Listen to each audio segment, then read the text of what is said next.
Ready to elevate your credit understanding and score? With insider tips and a plan, you can take action to improving your score, which can save thousands in unnecessary finance charges. Let's tackle today's topic with your coach, Credit Christy.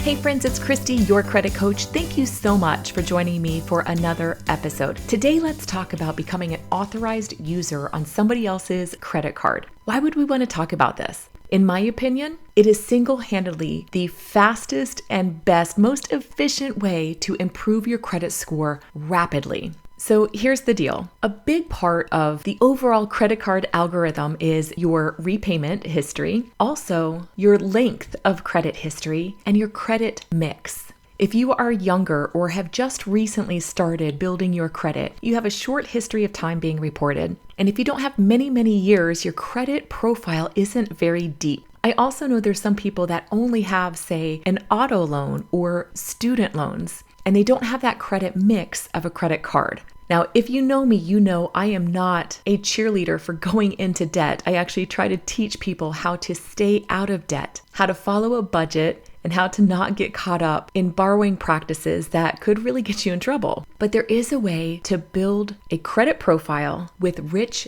deep history, without a new inquiry, without going into debt, that can help improve your score, I've seen, by over 100 points. So when you become an authorized user on somebody's credit card, you are simply borrowing the credit history of that one trade line, that one credit card. You are not using that credit card. So if you get one mailed to you, just shred it, cut it up, lock it up. You don't have to use it. It actually doesn't help anything for you to use it. But what's so spectacular about this is that when that trade line gets updated and added to your credit profile, it goes back from the origination date of that credit card. So if it's 5 years old, you now have 5 years of credit added to your credit profile.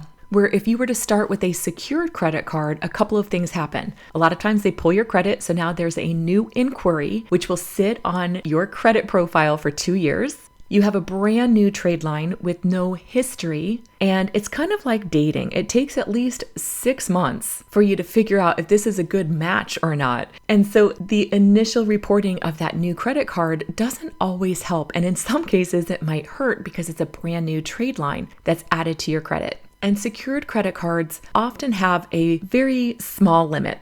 So what's the goal with an authorized user credit card? Ideally, you want to go to somebody that you love and trust in your life that has a bank-issued credit card. So for example, a Discover card, Capital One, Chase, something along those lines, because store credit cards don't help as much. And your goal is to find one that has a long history. Ideally, 5 years or longer. If you don't have somebody in your life that has 5 years worth of a credit card history, see if you can find 2 years. And then a high limit and a low balance. So what's happening here is you have that deep, rich credit history, you have an on-time payment history, and you now have a great utilization factor. Let me explain what that means. Let's say the credit limit on grandma's credit card that she's going to add you as an authorized user has been in existence for at least 5 years. And she has a $10,000 limit, and she only uses it for gas and groceries. So at any given time, it might have $500 to $800 a month as a balance. That utilization is so important when it comes to credit cards. So many people are walking around with maxed out credit cards, meaning that their balance is almost to or at their maximum limit. That actually hurts your credit score. So when you have a very low balance and a high limit, it opens up that debt utilization ratio and helps you so tremendously. I have helped more people become homeowners that wouldn't qualify otherwise because their credit score was lower than the required credit scores for approval.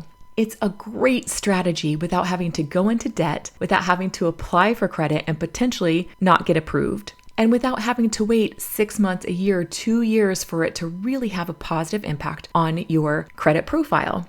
So you'll have to ask that credit card company representative what time of the month they report to the credit reporting bureaus. Let's say they report on the 15th of every month. If today were the 10th, you could have this showing up on your credit report as early as next week.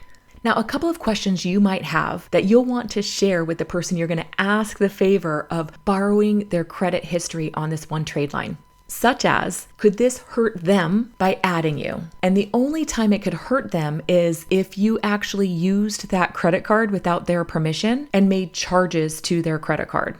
And by the way, please don't do that. But otherwise, there's no impact to their credit report. Now, let's say somebody has this great standing credit card. They've had it for many years, but they actually have a terrible credit score because something else happened on their credit profile. Maybe they had some late payments on their car loan, or they had a collection account get added to their credit history. Those things don't impact this one trade line. So as long as they are in good standing, they maintain a low balance and a high limit, everybody wins. Now, where might this hurt you if you are added as an authorized user? Great question. If the person you're borrowing this credit history from as an authorized user to their credit card, if they wind up with a late payment, or if they wind up using a really high percentage of that limit available to them, that could actually hurt your credit score because that debt utilization being too high or that late payment could actually hurt your credit score. So in that case, you would want to call that credit card company and ask to be removed as an authorized user. And then the final thought I want to share about this is because you're only an authorized user and not actually responsible for paying back that debt ratio won't get held against you when it's time to apply for a mortgage. We get to exclude that monthly payment from your debt ratio since you're not liable for the monthly payment. So you could ask a family member or a close friend, and remember, you do not need to use that credit card. Actually, if it gets mailed to you, you could just hand it to them so that they know that you're not using their credit card. So if you or someone you know is looking to build, rebuild, or strengthen your credit profile, consider being an authorized user on somebody's credit card. Last question you might have is, can you be added on somebody's loan? You cannot, not like a credit card. You could be a co-signer on somebody's loan, which I do not recommend, because the only way to remove you off of that loan is for that loan to be paid off or refinanced. In other words, it has to be closed. And if you just needed to use a strategy to improve your credit score for, say, purchasing a home, and then once you've closed on that mortgage loan and you are a successful homeowner, at that time, you could end that authorized user relationship. You could just call and ask to be removed as an authorized user, or the owner of that account can remove you as an authorized user. It may impact your credit score, bring you back to where you were prior to being added, but mission accomplished of getting your credit score to a higher level. I love using this strategy for those who just really are opposed to going into debt just for the purpose of building a credit profile. I'm there with you. I understand it. I don't love debt, but utilizing this strategy, and then you could always go to a company such as self.inc and get a credit builder account where it's your money and it's funneling from one account to another, but it's being reported to the credit reporting bureaus as a payment on an installment loan. And so now you have a nice credit mix. You'll have at least one installment loan and one credit card, and you are well on your way to creating a great credit profile. The goal is to look so good on paper that when you actually do need to borrow money, it doesn't look like you're desperate for money, that you need a loan to bail you out of a situation, something along those lines. You don't want to look risky. And so this is a really great way to have an exceptional credit profile without going into debt, without starting new lines of credit. And I hope that you experience great things from this tip as well. If you have any questions, or if you'd like me to break down some credit information that could be helpful for you, I will turn it into an upcoming episode. Just reach out at questions@creditchristie.com. And until next time, my friends, stay well.